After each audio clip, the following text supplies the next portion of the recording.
Well, Republicans aren't taking much time to celebrate their horrible victories this week, taking away the rights of women all across this country.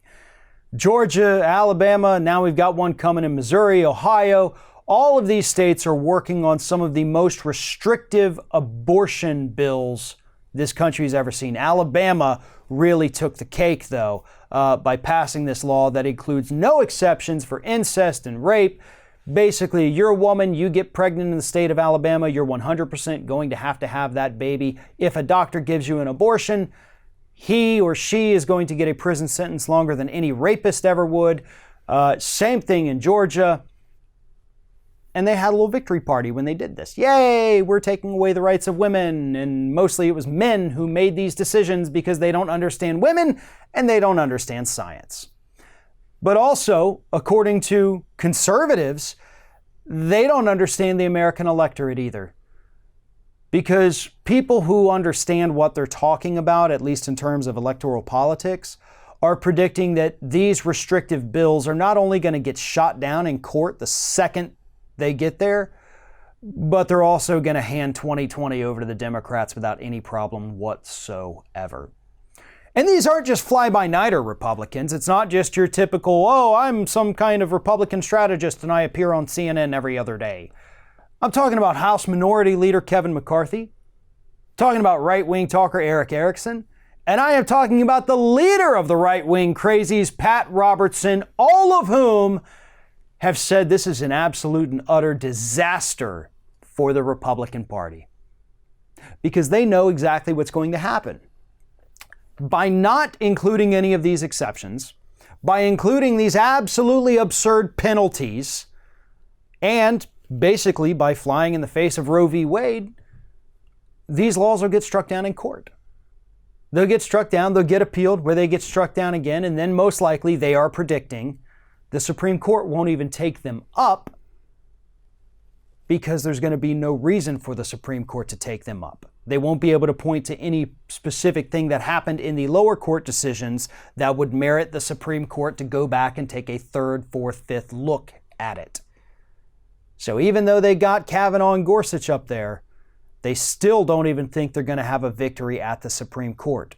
The people who will have a victory, they're claiming, are the Democrats. Because, as they say, the Democrats will be using these restrictive laws to fundraise for the next 10 years.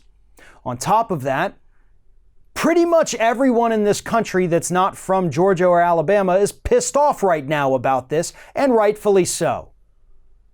They're energized, they're angry, and they're going to show up in droves in 2020 to send the Republicans packing.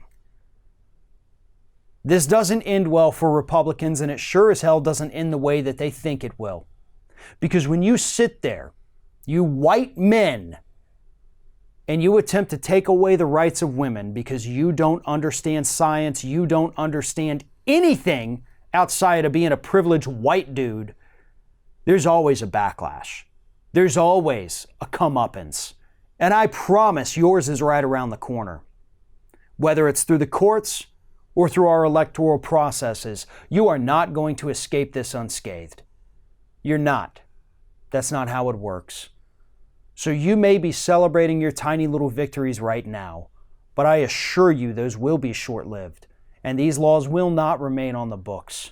And in the future, maybe you'll get the message that you need to think twice before taking away the rights of women in this country.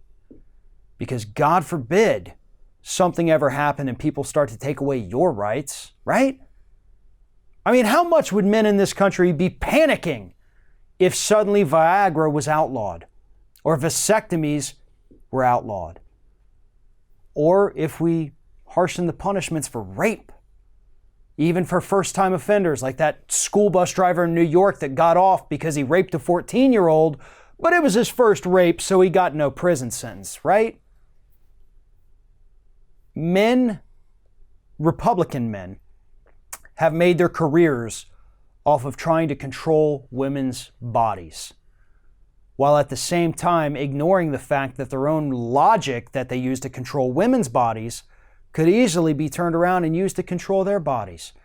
If they say that birth is a natural thing, well, so is infertility, but we let men get treatment for that.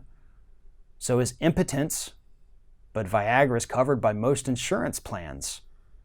So if you want to argue that we're interfering with the natural way, then there goes all your fun sex times, because we're taking away all your rights too. That's not going to happen because it's not going to need to happen. It should happen. To be honest, these people should be punished in the same way they're trying to punish women. But nonetheless, I have a little bit of faith in our court system. Not a lot, but I do have a little. And I think in this particular instance, they're going to do the right thing, even if it's a hardcore, horrible right-wing judge. They understand the extremes of these laws, and they know that there is no way anything like this could be considered constitutional. Flip side of that, obviously, is that this doesn't mean we just sit back and let the courts handle it. No. Stay pissed, stay angry, stay active, stay energized, and stay that way even after these rulings come down. Because if you don't, if you get complicit, if you think, okay, we won, this is over, no. They're going to try again. So it's up to us to stay angry and get them out of office in 2020.